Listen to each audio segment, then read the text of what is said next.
Amy. Welcome to the show. I am super excited to have you here today. Hi, thank you so much for having me. I can't wait. I'm so glad. We have a lot to talk about.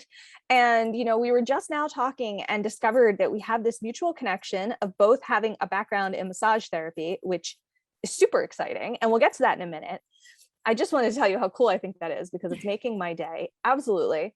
But before we talk about that, I really want to talk to you about your passion for women's health and wellness. And I really want to learn more about why you're so passionate, which you clearly are, about this topic. I am. Women's health is one of my all-time favorite things. It is my passion and my purpose in this life for sure. And it's deeply rooted in my own experiences with chronic illness. Oh, I got that's very right. sick when I was young, and it took a long time to get a diagnosis, but after many appointments and all the things that you go through when you're looking for a hormonal diagnosis as a female, as a woman, I got diagnosed with endometriosis. It all kind of stems from my experiences, my self-discovery, my healing, and that journey. Yeah, endometriosis. I mean, that's pretty much all I can say. Right? And while I've never had a definite diagnosis of endometriosis, my reproductive endocrinologist, and I saw two of them when I was trying to conceive and I was going through infertility, one of them believed wholeheartedly that I have endometriosis, but she didn't want to do the procedure to explore. She didn't want to put me through it. So I don't have an actual diagnosis, but man, I talked to a lot of women with endometriosis. I know how debilitating, painful, frustrating, complicated it can be.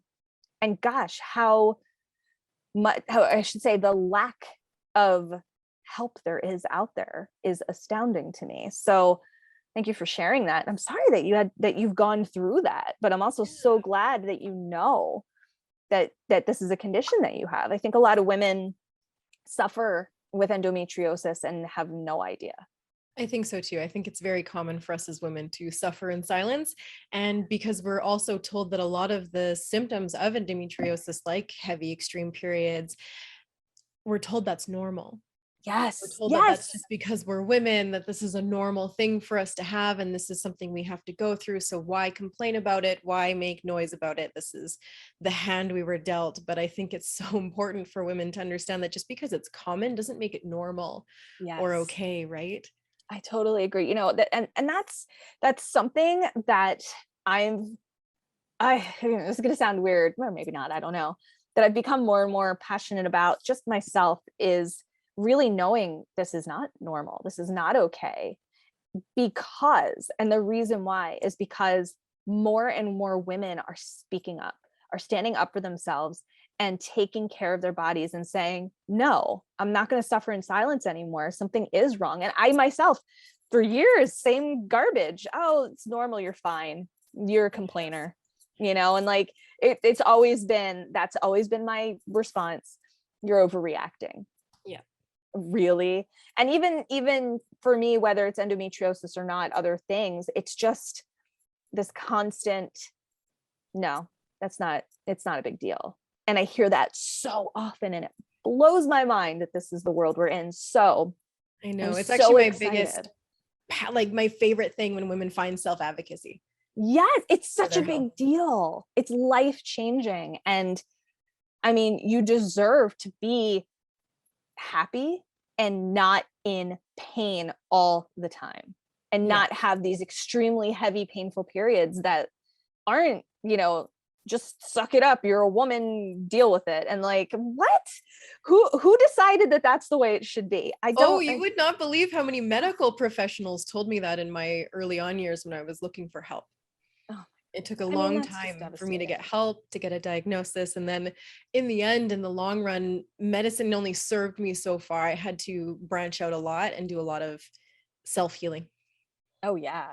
I hear that a lot too. And at the same time, I think that's a good thing. Not that it takes so long, you know what I mean? But to be able to figure out, okay, I don't need medication. Like I think I'm a firm believer that medication has its place. In and there are needs for it. I personally, now I respect everybody's opinion, about it. I feel strongly that medication can be good and it all depends on the situation. But when you don't need it and you can find relief in another way, there's like nothing better than that, in my opinion. So I know we talked about our massage therapy background, but let's talk a little bit more about this. You have this background, excuse me, and you have this special interest in women's hormone health. Now, is this special interest that you have, is that specifically because of your personal experience with endometriosis and kind of like how you treated yourself and figured out, how to live happier? It is, but also, yeah, my practice did come into play as well. Learning about the endocrine system, learning about the body as a whole helped me a lot on my own healing journey. And then as I started practicing and as, patients came in, I started to realize, you know what? I don't like treating knees. Knees aren't my thing, but when a woman would come in for some pre or postnatal health, oh my gosh, that was my favorite. And then we did a lot of pelvic balancing. And then I would do my continuing education around pelvic balancing and women's low back health and things. And so it kind of expanded into that. So I sort of in my town got a name for treating women's health from that perspective, from the RMT space.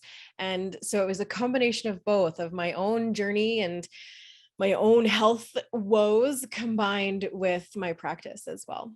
That is so cool.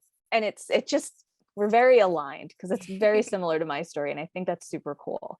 I know that there's another facet that you're very passionate about, and that is public speaking. And I've been really excited to talk to you about that because public speaking is something I find most people shy away from. And I can understand. Now, personally, I see both sides. I can be, and that's because I get stage fright, but I also love teaching people and I love being in front of people and sharing my knowledge. And so every time I meet someone who feels so strongly about public speaking, which you do, and I know that because you specifically say it, tell me a little bit about that. What drives this excitement for public speaking for you? It's so funny because I would have never thought that that would be an interest or a gift of mine at all. Even when I was looking at what it looked like to go to massage therapy school, they're like, oh, and at the end, you have to create a case study and do a thesis presentation to your class that has to be, I think it had to be 45 minutes long or something for my graduation credits. And I was like, well, then I'm not going to school. I can't talk to a group of people for 45 minutes. No, thank you. That's it.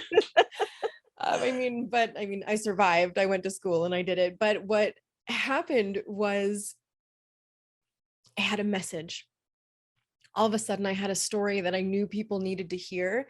And I had education and passion and purpose behind everything I had to say. And all of a sudden it became very easy. And so when I got asked to start talking about my story and to come educate in this space of wellness and toxin-free living and women's health, I started small. I started with just 10 minutes. And even then I was like, oh my gosh, what am I going to do for 10 minutes? But as soon as I got up there, I knew I could talk for hours. Oh, that's About so my incredible. experiences. Yeah, it was really powerful. And there's nothing like going up there and inspiring someone with your story and educating. My favorite is educating women on their bodies, their health, their happiness, their hormones, and how to create harmony between all of that. It's such a beautiful feeling. Oh my gosh, I feel inspired just hearing you talk about it. There's something really special about wanting to share your story and then sharing it. The motivation to want to share what you've been through and how I should say, how you can and want to help others, and then being able to do it. It's very, very powerful. And I say that from both perspectives. It is. And learning to share your story, you talked about in the beginning how they're not talking about this anymore, or they are more so now, but they weren't to begin with, especially when we were growing up. And what really taught me how important it was to share your story is when I first started public speaking, it was more on education. I was Mm-hmm. educating women about their bodies, about their hormones. It was literally progesterone, estrogen. Here's why you have to decrease your cortisol. So it was very informative. And I sounded very smart and impressive up there. But what happened was I made a shift in my presentation and I kept adding in little bits more of my story and why I was the person up there talking about it. And the more I added my story, the more engagement I got. Until Wow. finally, a couple years ago, I gave my full story, not in hours long, but just my full story from start to finish of a diagnosis of traumatic surgeries, of almost dying, of infertility, of everything that I have been through. And that was the most powerful presentation I had ever given, because the amount of women that came up to me afterwards that said, oh my gosh, you know what? Me too. I have never felt so connected to someone in that way, because they have felt so alone because no one Mm-hmm. was sharing their experiences this way. And they were like, I feel like I can connect with you because I feel like I have the same stories and I have that feeling of disempowerment and feeling unheard and feeling alone in my struggles. And you sharing your story made me feel the opposite. And so it really hit me that stories are just as important. Things we've gone through and sharing them are just as important as the education that we have that we can share. But yeah, it's been actually this beautiful cycle that my presentations have gone through. Now I definitely add my story, but now even it's a bit more about emotional health, believe it or Mm-hmm. not, than even I believe it. all of the anatomy and physiology and things that I do make sure I add in there, because I think it's important to be empowered with knowledge about your body. But you're not going to use any of the knowledge I give you about your body unless you believe change is possible first. And so Yes. that mindset shift has to be in there as well. So it's been this kind of beautiful evolution as I've gone on. I think that's incredible, and I can relate to it. And I think, as I'm going to say spectator, for lack of a better word at the moment, even though I've never been to one of your talks, it makes a huge difference when you're listening to someone and you hear their knowledge, you hear their story, and then you hear their story, and then you really hear their story. And suddenly two things happen, at least in my experience. You feel connected because someone's being so vulnerable and sharing something so personal and traumatic. But then the other part of it is you see yourself. And that's huge. You know what I mean? Because again, as women, for some weird reason in this world, when we're little, we don't somehow, it seems like, how can I word my thought? I like see where I'm going with my thought, and it's hard to put it into words, but we're just sort of brought up to not really understand that we're all going through very similar things, right? And then a million different things can happen. But I'm going to sort of use an example. The way that I frequently look at things is how enormous the world is, how many people are actually in the world, because I think we all tend to forget that. And I'm gonna use a little math for a second, because my dad told me this a very, very long time ago, and I've never forgotten. He told me a story about when he was in college, and his college professor was trying to emphasize the difference between a million and a billion. And he described, if you count to a million, it will take you about 2 weeks, which blew my mind. And then my dad said to me, just wait.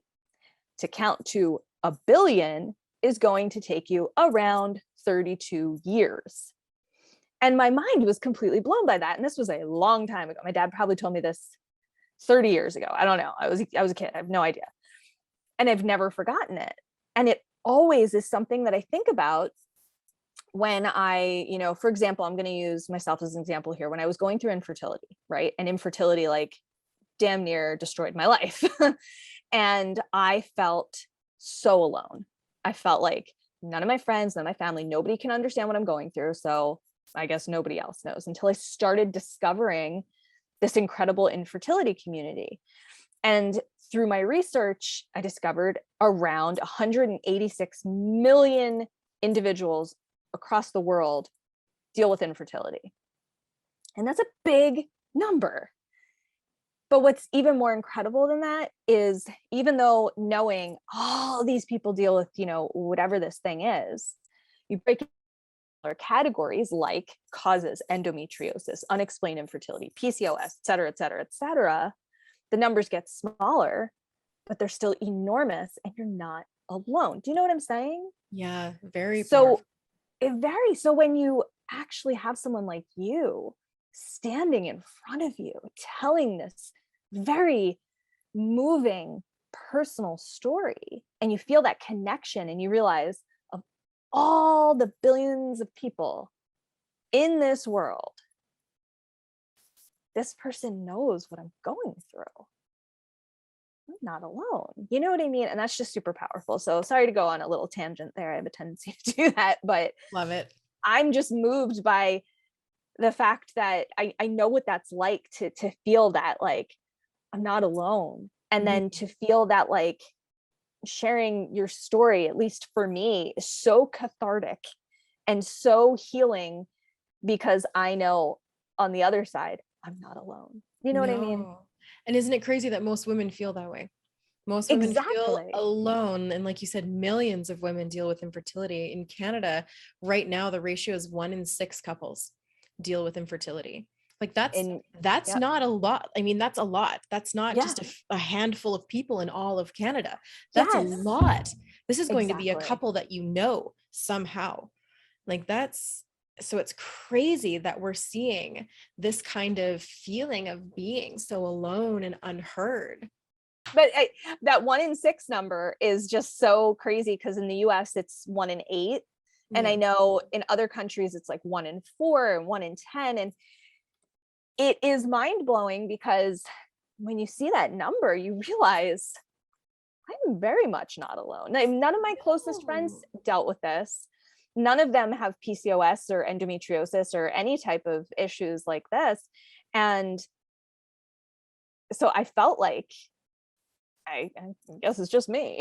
You Mhm. see these numbers and you're like, no.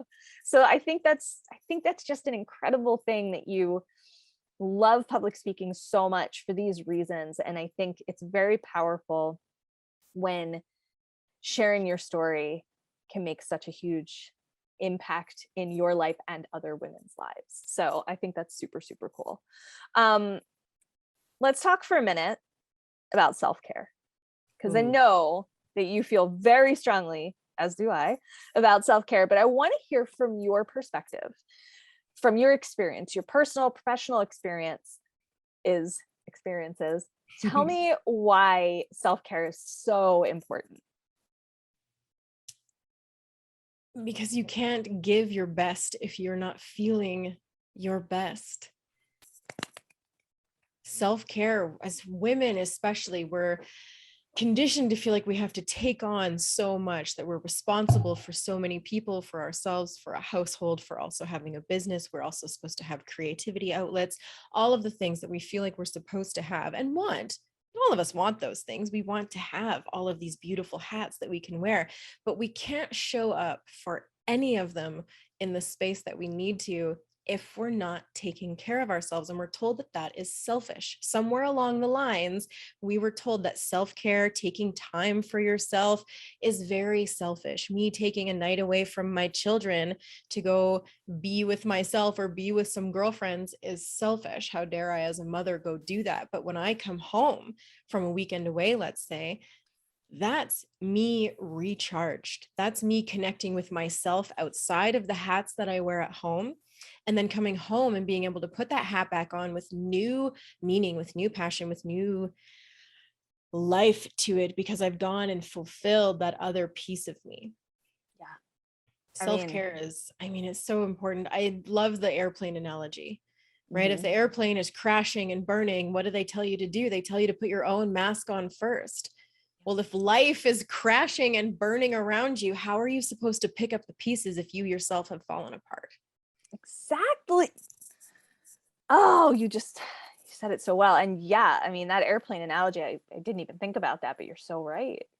And Yeah. it is, and I, just from personal experience, can feel and see the difference in myself when I'm lacking the self-care and I'm not doing what I need to do to function normally. And some of that's basic stuff and some of it isn't as basic, but ultimately it is. Do you know what I mean? Like just Yes, it's the so, logic there is it's so simple mhm. and you just That's right. have to do it. it doesn't have to be an elaborate weekend away. Of course, if you can go away for the weekend, go. If you can Do go to it. the spa, go. Like obviously Right. go do those things. But it actually matters more what you're doing consistently on a small scale every day. Yeah. Every Totally. day, even on a small scale, there should be some moment of self-care. Even if it's a hot tea where you sit down and have that hot tea while it's hot. Yes. No reheating it. That's right. And just have a moment of, you know what? Everything else can wait. And I'm going to have a moment here where I just sit in appreciation for my hot tea and give myself a little moment. I It can love it. be as simple as that. It can be as loving as making sure you're hydrated for the day. Self-care boils down to, I mean, it affects every aspect of your life, but for me, I love to look at it from a women's health and hormone perspective. If you're not taking these moments of self-care, you're actually hurting your hormones. You're Yeah. creating this spiral, this negative feedback loop that's actually going to cause damage over time, that's going to make you feel even more depleted. We can't give from a space of emptiness. We have to make sure we're filling that space and filling that cup so that we can give from a space of fulfillment and joy and love, instead of this empty space of overwhelm and stress, right? Like it's time we Totally. make sure we're giving the best of us, not what's just left of us at the end. Yes. Oh my, you just said that so well. I mean, I have to write that down. Don't mind me taking notes here.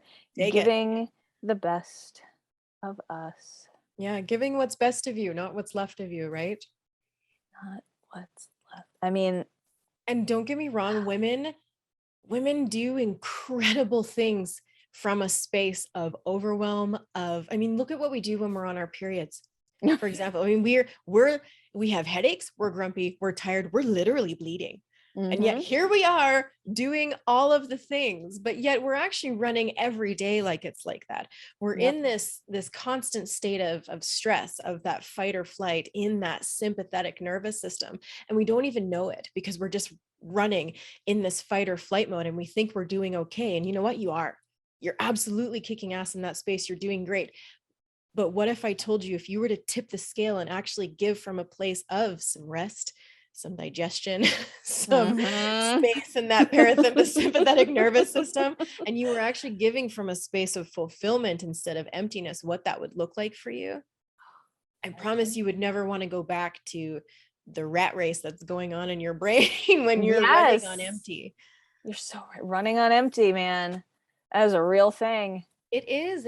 I mean, and so many of us do that. Yes. And it's a thing we fall into because it's so automatic, especially as mothers of young children, right? It is so much about our children and their needs. But even from that space, even if that feels selfish for you to like step back from your littles for even a minute, try it, because you're going to step back in for them in way more of a capacity to serve them.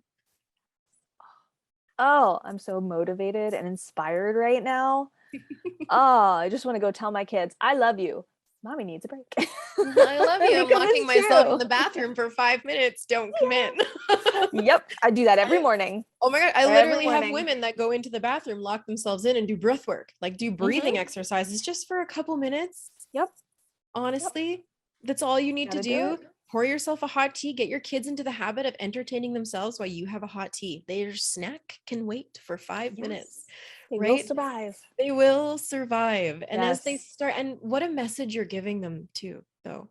When they see you taking moments for yourself, taking self-care, or, you know, women also struggle working as well. I mean, people ask me all the time, how do you, my whole business is run from home now. I don't even know if we talked about that. I actually don't practice anymore. I do all the other things that I do now. Right. And they're like, well, how do you, you know, take hours away from your children to work from home? I'm like, how beautiful is it for them to see me say, hey guys, I'm going to be in my office for a few hours. Here's what I'm working on. Here's why. And I discuss that with them, my dreams, my goals, my passion, my purpose, what it is that I'm doing. And then they go see me do it. I mean, Is it selfish? No. Right? Or That's is not it selfish. teaching them some really powerful skills? It is. I mean, that's life lessons 101 right there. Yes. Teaching Take your care of kids how, yourself yes, and because and we don't follow your always learn that. purpose, right? Oh, I think that is so fantastic. Mhm. So you're not currently practicing. So what do you do working from home now? I have a whole wellness business. It actually fell into my lap when I was healing myself. I had found a naturopath that was helping me understand my internal environment and was talking to me about more than just my uterus. Thankfully, it was the only thing anyone ever wanted to talk about. And finally, I have this guy come in and be like, hey, what about your liver? What about your gut health? I was like, oh, there's more. tell me all the things. Right. And then I went to this incredible presentation on toxin-free living, and this woman was standing up on the stage and she started talking about words like carcinogens. And then she said the word endocrine disruptors. And I was like, oh my goodness, what is this? I know what the endocrine system does. I know it regulates and produces all of your hormones. I have a hormonal condition, and she's telling me there's these things in my home that are making that worse. What if that's true? What if that's a huge piece of the puzzle that I'm missing on this health journey? And so that changed my life, and away I went with detoxing my environment, starting to use more aligned products, more things that were serving my body instead of taking away and depleting and harming it instead. And I learned to support my body through a clean environment, through certain foods, through making sure my internal environment that works like a community. It's not separate pieces, it's pieces that all work together as a community. Your hormones are affected by so much more than just the bits everyone wants to talk about. It's your stress, it's your sleep, it's your gut health, it's your immune system, it's your liver, it's so many things. And so my whole platform now that I work from is your internal environment, your external environment, and how they work together as a community to create harmony or harm you. I love that. Yeah, I love, something that you just said in talking about your internal environment, and that it's a community. It's not just bits and pieces. They all work together. And this is something that I've spent really the last 20 years trying to make sure people know, almost reminding myself as well, because we forget and we don't think about the fact we're an organism. We are multiple body systems that all work together. They all work together. None of them work on their own without the others. I mean, and all the effects and everything. And I love hearing when people echo that sentiment, because I think it's super important to realize. So that's super cool. Yeah, thank you. It's super cool. It's interesting, again, talking to another massage therapist, and it's kind of neat to hear, how your platform has changed, for a variety of reasons. For some people, the pandemic changed their platform.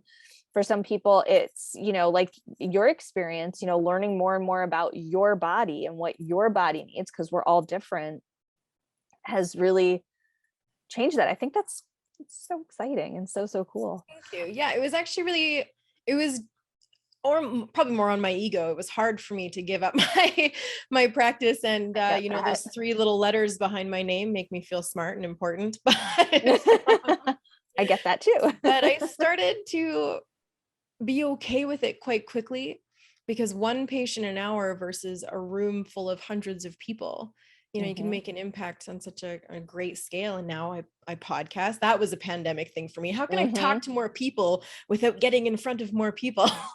Exactly. So my podcast was born, right? I'm sure you understand that. I totally can relate to that 1,000,000%. Right. I missed that so much. And so, yeah, it is just actually, the pandemic's been beautiful in that aspect. I've been able to expand and really, but also hone in and focus on what I want to do for the next little while. So I've created a lot in the last little bit. That's so cool. I love hearing that. Well, congrats on creating all these incredible things. Thank you. Let's switch gears, talk about some fun stuff. I know we talked briefly before about my fun questions. So I'm going to give you I'll give both to you. You can answer in any order you like. The first one, although it doesn't have to be first, is who are the 3 most influential, inspirational people in your life, or who have had the influence on you? And the other question, which is my absolute favorite question, I love asking this. If you could have a dinner party or some activity that you enjoy, if it's not a dinner party, that's fine. It doesn't have to be a dinner party. And you can invite 3, I'm going to say beings, and put that in quotes. They can be people, they can be, I mean, I told you this already, it could be anything you want. It doesn't, they don't have to be people. They don't have to be real. They don't have to be human. They can be imaginary. They can be ghosts. They can be fish. Whatever. Who would those three be and why? So in whichever order you'd like to answer. Well, I'm going to go with the influential question first, which is that one was very challenging for me because I've had so many people over the years play such a huge role in influencing my journey, my health, my growth. And it's actually brought me to a beautiful conclusion that your community is a part of your health. That really matters, who you're spending that kind of time with and who you're having, hold space and influence over your life is a huge part of your health. And, so I kind of went with right now, in the moment, who is inspiring me the most. I have two women who are business partners with me, and they are the most inspiring women that I have been around in the longest time. Their name's Christy and Caitlin, and they are so driven to help as many people as possible. They also love to help people with their health, but they're also dedicated to helping women financially become financially free and learn their own businesses and learn their own business strategies and things. And it's so inspiring to see. Definitely. And watching them follow their passion and their purpose. And so, yeah, those two women are inspiring me so much right now. And I have another girl, her name's Gloria. She just went through one of the most intense coaching programs I've ever seen. Do you know who Samantha Skelly is? She's one of the top breathwork facilitators in the land. And she just went through that. And I know that she, through her coaching, which was so aligned for her to do this program, is going to help so many women reconnect with their bodies through breath work. And how magical is that? Because how disconnected are women from their bodies because of how much trauma we have with them and to them, even just from having periods. We're like, oh, nope, just gonna disconnect from that. And so I deeply believe, because I know I'm on my own journey with that right now, just trying to reconnect after all the trauma I've been through. So these three women are gonna help so many people, and they're just inspiring me so much right now. That's awesome. As for the social gathering, it was funny when you first said, it could be anything other than humans. And I was like, I want to go be with the manatees. Love it. That's awesome. When everyone asks, what's your spirit animal? It's kind of a common question in the groups that I spend time with. I'm like, oh, mine's a manatee. And they're like, what? I'm like, they're basically chubby mermaids who float around and snack all day, are awesome mothers and love to travel. I love it. I love it. I mean, that's so awesome. That was my first instinct. I was like, oh, I want to be with the manatees. They're my people. But I also, if I could in this moment be with people, I have had incredible coaches over the last year and a half that I have never met in person.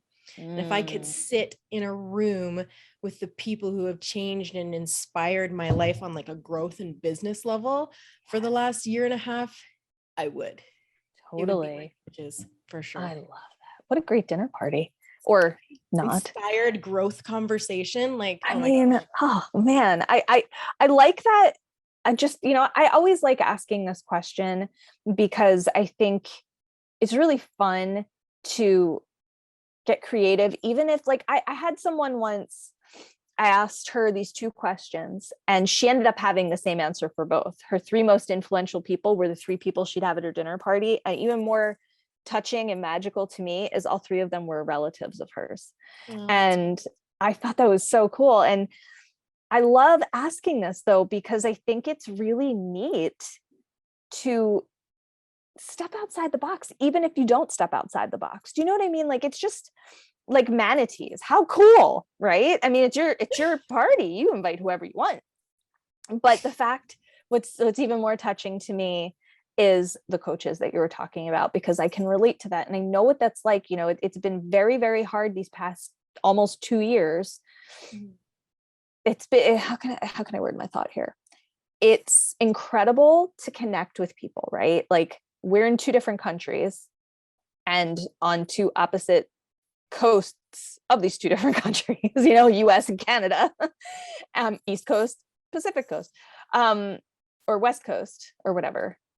messing up my words here, but whatever.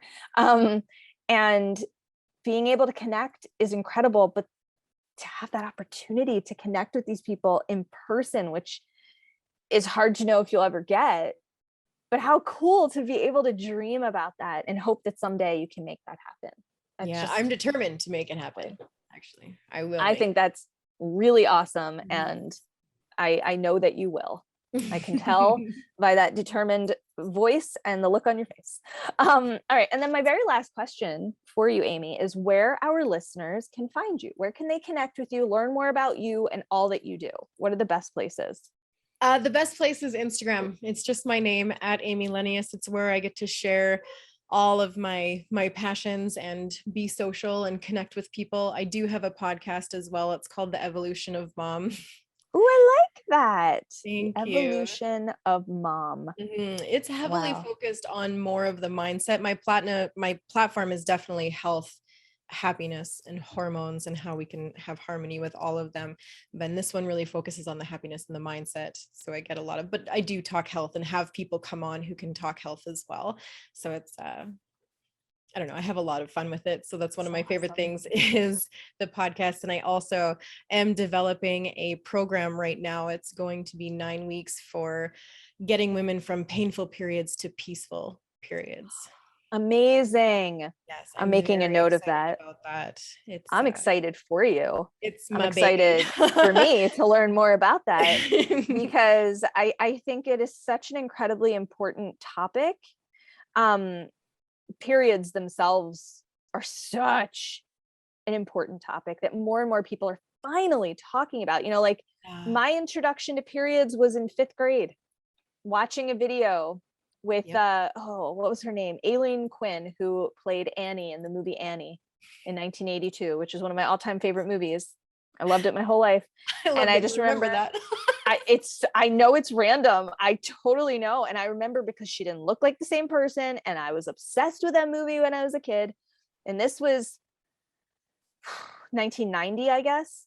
And I remember watching this video and I remember, okay. And my mom is awesome and was always very open about our bodies, women's bodies, men's bodies, what they do, where babies come from, what our private parts are called, and periods are not something to be embarrassed about. This is something that happens. And even though my mom was so incredible at making sure I understood my body, it wasn't talked about pretty much anywhere else. The only person who talked about it was my mom and this one video I saw in 5th grade. Which is lucky because lots of people don't even have their mothers talk to them about that. It's usually, okay, they're going to get it talked to them. They're going to get it taught at school. So I don't have to have that conversation. Right. And no, my boys are going to grow up absolutely understanding what women's bodies go through. Yes. And I think that all the time. I have a boy and a girl and they're twins, and everything they go through, I think to myself, they need to understand their own bodies, but they also need to understand each other because they're brother and sister. They're together all the time. And even if they weren't, it just is so important for men to understand what women go through. And even though men's bodies are so vastly different, men go through stuff too. And that's something that took me really until I was an adult to understand. It was always in my mind, it's only women who go through anything. Men don't have to go through anything. The things they go through are very different. Don't get me wrong. But gosh, it's so incredibly important, I think, for kids to just know what happens. And that's why I feel incredibly lucky that my mom not just was there, that's a huge bonus for me, but that she did teach me these things. And I'm just so grateful that more and more women like you are talking about these things. So I'm psyched when you launch this program. You'll have to let me know. We'll have to talk again because thank you. What an incredible program. Women will go crazy in a good way. Yeah, I hope so. It's time. It's time women realize that their periods don't have to be painful. And if someone like myself who has endometriosis, can go from the hell that I used to go through to a painless 3-day period, I know I can help other women do the same. Absolutely. Oh, I'm so excited, Amy. Awesome. Amy, I just want to take a minute and thank you so much for being here with me today, talking about all this incredible work that you do, your passions, and why you're so passionate. This was a great interview. So thank you so, so much for being with me today. Thank you so much for having me and letting me share my passion and purpose with you. It is my absolute pleasure.